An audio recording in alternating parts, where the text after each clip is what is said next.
اهلا بيكم، ازيكم؟ زي ما وعدتكم بالفيديوهات، انا النهارده بعمل اول فيديو. والله احترت اسميها ايه، يعني انا عايز الموضوع يبقى فيه استمراريه. فكرت نعمل حاجه بس للتصوير وحاجه كمان للخواطر بتاعه الحياه، واللي معظمها كان التصوير اللي فيها دور. فمش عارف يعني عبال ما اعمل بوست واجهز الفيديو اوعدكم اكون استقريت هل اعملهم حاجه واحده في بعض ولا حاجتين منفصلين. طيب انا دلوقتي فاتح التعليقات بتاعتكم وحضرت فعلا المواضيع اللي انتوا طلبتوني ان انا اتكلم فيها.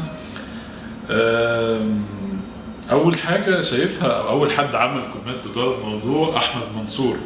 احمد كان عايزنا نتكلم عن حته ازاي الواحد يرتب يومه، خصوصا ان هو بيدرس وتقفيل اعمال السنه والحاجات دي. فانا كان عندي وجهه نظر كمان ان هي حتى مهمه للناس اللي شغالين، بس تعالوا ناخدها على الناس اللي بيدرسوا او الطلبه والكلام ده.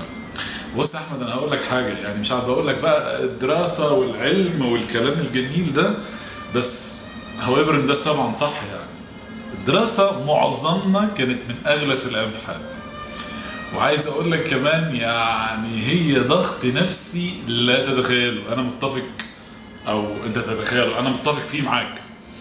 من اغلس الحاجات اللي ممكن تكون في حياتك. بس في حاجه خليني اقول لك ان الايام اللي انت عايشها في الدراسه دي يا احمد هي دي اللي هتحدد بالظبط انت دخلك هيكون عامل ازاي. هي دي اللي هتحدد حياتك بعد كده هتكون عايش ازاي، الناس اللي حواليك هيكون شكلهم ازاي، البنات حتى اللي في حياتك، مراتك، صاحبتك، هيبقى شكلهم عامل ازاي. بص احنا بنتكلم يعني ايه بقلب مفتوح قوي مع بعض. فكرة يا احمد ان انت شويه الكلام اللي ضغطك دلوقتي ده، انا معاك. قد تكون المناهج فيها بلاوي، عندنا مشكله في التعليم زي ما عايز تقول على الدراسه قول، بس خد بالك ان شويه الكلام اللي تعبك ده هو اللي هيحدد بقيه حياتك بعد كده. ده انا عشته وشفته وانا في الثلاثينات دلوقتي وفاهم كويس بقول لك ايه. فلو عايز نصيحه مني، اول حاجه خالص تفهم انت ليه لازم تعمل كده، ليه الدراسه دي ليه مهمه بالنسبه لك. فاذا هي اللي هتحدد شكل حياتك بعد كده هيكون عامل ازاي. فدي نقطه مهمه قوي، مش عشان كام سنه في حياتي اضحي بحياتي كلها. فزي ما اتكلمنا دي مهمه جدا للوظيفه، مهمه جدا لللايف ستايل بتاعك، اسلوب حياتك، للناس اللي هيبقوا في حياتك، انت هتحط نفسك فين. صدقني فعلا كل الكلام اللي ضغطك ده هو اللي هيحدد مستقبلك وحياتك بالمنظر ده. فدي كده يعني عشان نتفق مع بعض على أهمية الموضوع. طيب ازاي ارتب يومي؟ انا كخالد كنت بعمل حاجة ممكن تبقى عكس الناس شوية. اولا انا ما كنتش بعرف اذاكر الصبح، انا بحب اذاكر بالليل. طيب هو انا بقى هستنى بالليل واسهر؟ كنت بقفل ساعات الشبابيك بتاعتي عشان تدخلني في المود بتاع التركيز.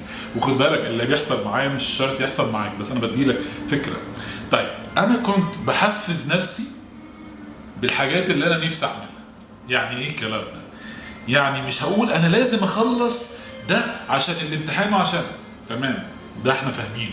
لا، انا كنت بقول ان انا هخلص ده عشان بعديها انا هكافئ نفسي بان انا والله هقعد العب بلاي ستيشن، بان انا هنزل. طبعا امينه ما كانش فيه بلاي ستيشن، بس انا بحاول اتكلم يعني ايه باللغه بتاعتكم. انا مش عجوز قوي كده، بس ما كانش فيه بلاي ستيشن، كان فيه الاتاري وما كناش بنشوفها يعني في ايام المذاكره. بس كنت بحط حاجه حتى لو ان انا هلعب شويه مزيكا، هتفرج على التلفزيون، هنزل تحت العب كوره، هخرج لو انت في مرحله الجامعه مثلا. شوف الحاجه اللي انت حاببها ايه وحطها تارجت ليومك. طيب نطبق ازاي الكلام ده؟ الورقه والقلم يا احمد. انت تمسك ال 24 ساعه كده قصادك، تحطهم، تقول كام ساعه تنام، كام ساعه، وتكتبهم يا احمد. مهم قوي ان احنا نكتب. وبعد ما تكتبهم يا احمد حطهم قصادك عشان تبقى شايفهم. علقهم على الحيطه بتاعتك او المكتب بتاعك فتبقى شايف. وتحط في ايدك ساعه. انا مش لابس ساعه، هقول لكم على الموضوع ده بعدين ليه. انما انت بقى عندك ساعه شايف ان انت ماشي للجدول ولا لا. بالمنظر ده عمرك ما هتلاقي اليوم بتاعك خلص من غير ما توصل اللي انت حابه. في طريقة تانية بس يعني مش عايز ازود عليك ومش عايز اصدعكم كتير، انا هلخص الموضوع كله في حتة الورقة والقلم. اكتب عدد الساعات، حط الساعات بتاعتك، خلي زي تارجت، والله فاضل نص ساعة، فاضل ساعة، بعدين كافئ نفسك ان شاء الله كذا مكافأة في اليوم، مش شرط مكافأة واحدة. بالتالي هتلاقي نفسك بتنظم يومك وهتبقى عادة عندك. في طريقة تانية وطريقة مهمة جدا، انت لازم تصحى بدري يا احمد، او احنا كلنا لازم نصحى بدري. صحيان بدري ده غير ان هو شيء صحي جدا جدا، بيطول عدد ساعات اليوم. وكمان يعني زي ما انتم عارفين بعد صلاة الفجر بيبقى الرزق بينزل وربنا بيوزع الارزاق، وده بيبقى فيه بركة جدا جدا جدا. حتى الناس اللي مش مسلمين صحيان البدر نشيط ومهم للجسم وصحيا وحتى للطاقة، يعني ده من يعتبر مش هقول من اقوى اوقات عشان اقوى اوقات هو على السانسيت، بس ده من الاوقات اللي فيها فعلا طاقه ايجابيه جدا جدا جدا. فصحيانك بدري ده انك ما تلحق يومك ما يروحش منك، اوكي؟ ما تبقاش بتجري ورا نفسك وتخلص بدري. يعني هو ده اللي عايز اشاركه معاك يا احمد بصراحه. اهمها خد بالك الحياه اللي هتعيشها بعد كده، اوعى تضيع الكلام ده. فحاول تركز فعلا وربنا معاك، ربنا يوفقك. وخد السلاح بتاع الورقه والقلم، ما تستخفش بيه، هينفعك بكتير قوي، هيخلي يطلع اللي في دماغك قصادك وتشوفه، فبالتالي تبقى انت شايف انت رحت فين. حتى لو عايز تهيص وتغير فيه شويه هتعرف والله انا هيص نص ساعه، انما لو سبتها كده سداح مداح هتلاقي اليوم خلص وهتلاقي الملاحق جت، وربنا ما يوريك ملاحق ان شاء الله ينجحك وينجح كل الناس.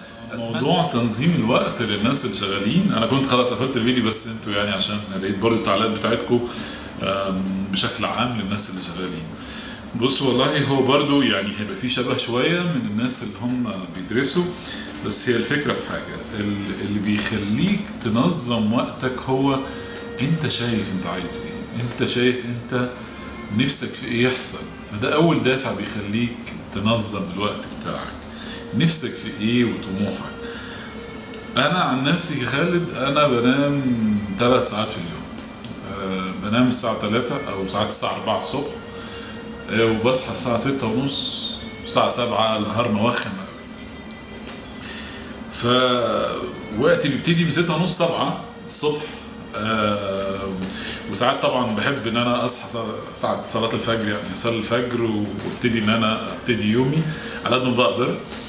بس الصحيان البدري بيج كيو قوي. تاني حاجة لازم نكتب زي ما قلنا برضو في موضوع الدراسة، لازم نكتب، وبعدين بنلاقي لما بتكتب اللي انت عايز تعمله خلال يومك فانت بيبقى عندك تركيز جدا على كل الحاجات دي.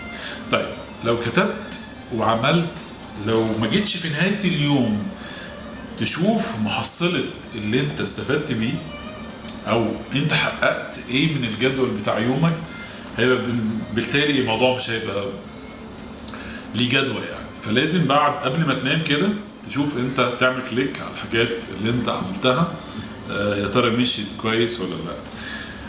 دور على حاجة كمان تبقى ملهمة ليك. يعني انا مثلا بحط مواعيدي على السانسيت، على غروب الشمس، قبل وبعد غروب الشمس، مع الفارق طبعا. الوليد بن طلال بيعمل مواعيده على اوقات الصلاة.